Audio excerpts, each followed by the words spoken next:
Welcome to Manny's TV Talk, where we will talk about all of our favorite reality TV shows and news surrounding them.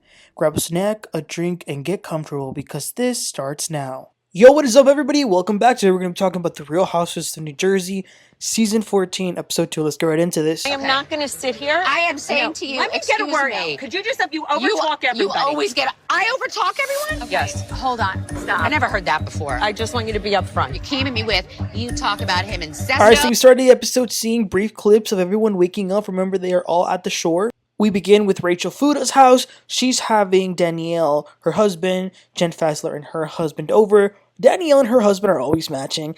They talk about the party last night, and they ask Jen Fessler, where did she go towards the end of the party? She says, oh yeah, I want to go talk to Teresa because she knows that I said that the plan wasn't executed correctly at the reunion.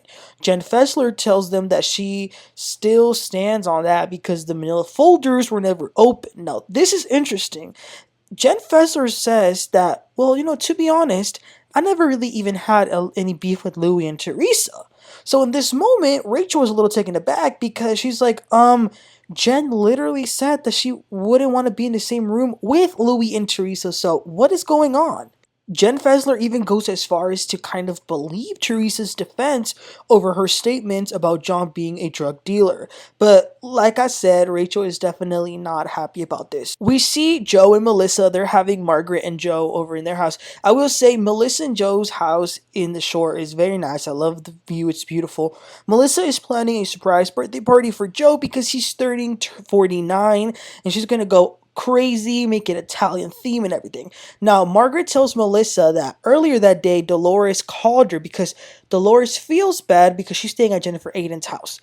But Jennifer was not invited to the party, and Teresa and Louie, who were also staying in Jennifer's house, left the shore that morning to go help Gabriella pack for college. So if Dolores goes to the party, she's going to basically leave Jennifer Aydin alone. Melissa says that she honestly last season tried to be authentic with Jennifer, but she feels like Jennifer instigated things with her and Teresa, the whole family drama, and not to mention that Jennifer told Danielle the rumor about Melissa kissing a man in the car. Melissa thinks that it was strategic and it was calculated. So we go over to Jennifer Aydin's house. She's telling Dolores that this is the second time she's seen Melissa, and Melissa refused to speak to her. And she's kind of upset over this. Dolores says, well, then maybe you should talk to her about it. Now, Jen says that she feels like she was the scapegoat for the kissing rumor. She asks, why aren't they mad at Danielle? Why aren't they mad at Margaret? But that really makes no sense because we saw her say the rumor to Danielle on camera.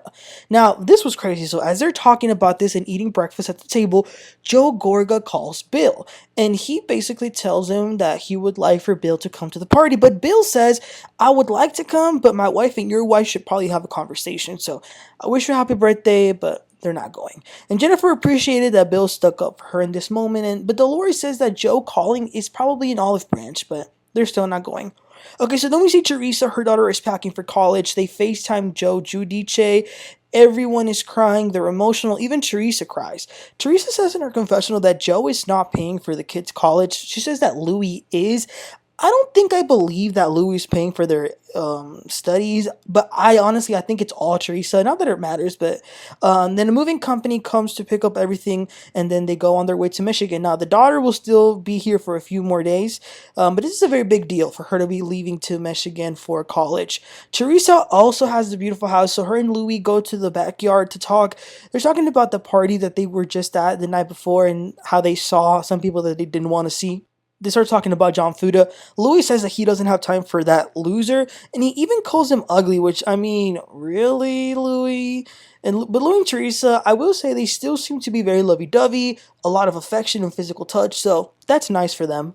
Okay, but going back to the shore, everyone gets ready for the party. Rachel orders some inflatable doll that I think might be like a weird sex doll, and they were all jumping with, throwing it around, grabbing it. Yeah. Melissa went all out. She made this very Italian, the flag, the food. People are arriving, including March Sr., Melissa's mom, Jackie, Frank. It was a full house. A lot of people were there, the whole cast, except Teresa and Jennifer Aydin, of course. I like that Melissa's kids were there, and some ladies were actually giving Antonia some advice for her going to college. So, also, Jackie is still holding on to this, beef that, no one cares about with her and Danielle, especially because she didn't get invitation to the party for Danielle's husband last night. The guys are talking. Pauley and John are okay now. Frank also asks Pauley if it was true that he was a double-sided dildo. That's crazy. Marge and Rachel are talking, and Marge tells her that Joe called Bill to invite her to the party. Rachel says that she wouldn't come if she were Bill either. And then Rachel tells her that she is a little frustrated with Jen Fessler because Rachel doesn't let a lot of people in. She's not really vulnerable with a lot of people, but she has let in Jen Fessler, and she's been vulnerable. She's been real.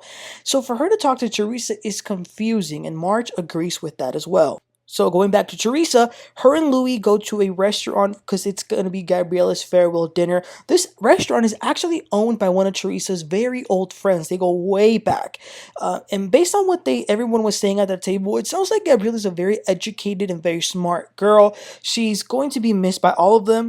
Teresa keeps getting emotional, and they were showing some old scenes of her daughters growing up, which I was thinking, how lucky are these housewives that they can document their kids literally growing up.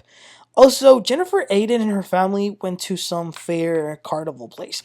But let's go back to the party. So Frank pulls Dolores and Pauley to the side to tell them that he's planning on proposing to his girlfriend Brittany, asking for her hand in marriage. Now, I thought it was kind of sweet because in a way, it was almost as if he wanted Dolores' blessing. And of course, she gave it to him. And I thought that was very nice. I love the friendship that they have. I thought it was also very nice that Frank kind of gave some advice to Joe, because obviously Joe's daughter's going to college and Frank has gone through that. So he was kind of telling him, listen, I cried. It was hard. Okay, so Marge, Rachel, Jen Fessler, and Jackie sit down. Margaret and Rachel bring up that Teresa and Jen Fessler were talking last night. Jen Fessler says, well, what did you want me to say? Did you want me to say F you, Teresa? I'm not talking to you? She says that she wanted to give her an explanation as to why she said what she said about the reunion not being executed correctly. Marge says, but why do you even have to give her an explanation? I mean, you speak so poorly about Louis incessantly. Jen Fessler says, well, not exactly. I wouldn't say that. And then Jackie kind of jumps in out of nowhere and says to Marge, why does it get you so worked up if someone's like talking to Teresa or not talking bad about Louis? Marge says, well, first of all, don't come in here sugarcoating-ish. BS is not going to fly with me today. And also, don't speak for Jen Fessler. Jackie says, but not everyone's going to fight your fight. So this starts to make Marge very angry. She even goes off on Jen Fessler and says, wait a minute, like you overtalk everyone all the time. Jen says, I'm not going to go to Teresa's face and say that I think your husband is horrible. I'm not going to do that. And Marge says, that's not what I'm saying. That's not what I'm telling you to do. So then Rachel jumps in and says that they were just talking for way too long, and it seemed like Jen Fessler was enjoying talking to Teresa. And Jen says, well, I can do whatever I want. But then Rachel starts to cry because she says that she would never tell her friends who to be friends with, but it's hard for her to accept that Jen Fessler would be friends with a person who's trying to destroy her family. So Rachel and Marge get up and walk away. Like I said, Rachel's in tears. They go inside and they talk to Danielle about this. And Rachel tells her, I'm close with Jen, so it's really hard for me to hear her kind of try to defend Teresa. And Danielle says, I understand, and I would be upset as well if I were you.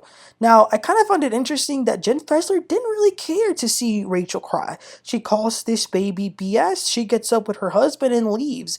And then to end the episode, the Gorgas take some family pictures and they cut the cake for Joe. So it was a nice party for him. I think he had a lot of fun. So next week we will see the annual baseball game, and it looks like Jackie and Marge will go at it again. So that was the end of the episode. Really good episode. It's only the third episode, but so far these 3 episodes have been very good in my opinion. I will say this though, I think that whatever side you stand on, whether you're team Teresa, whether you're team Melissa and Marge, whatever it is, I think we can all agree that if you're, listen, I don't think it's okay to tell your friends who they can or can't be friends with, but I think that if your close friend is trying to start a friendship with someone who you genuinely don't like and you feel like have hurt you, like don't even think about it being Teresa, don't think about if Rachel's telling the truth or not, just think about if your best friend tried to go and become friendly with a person you just don't like for whatever the reason is, that kind of sucks. And I think Jen Fessler, because we heard it out of her own mouth, say, I would not F with Teresa and Louis. She said it in the first episode, sitting in Marge's backyard. So, I don't know. I don't know I like Jen Fessler, but this seems very strange. But anyway, you guys, Let me know your thoughts in the comment section. Please don't forget to like and subscribe, and I'll catch y'all next time. Y'all have a great one. Bye.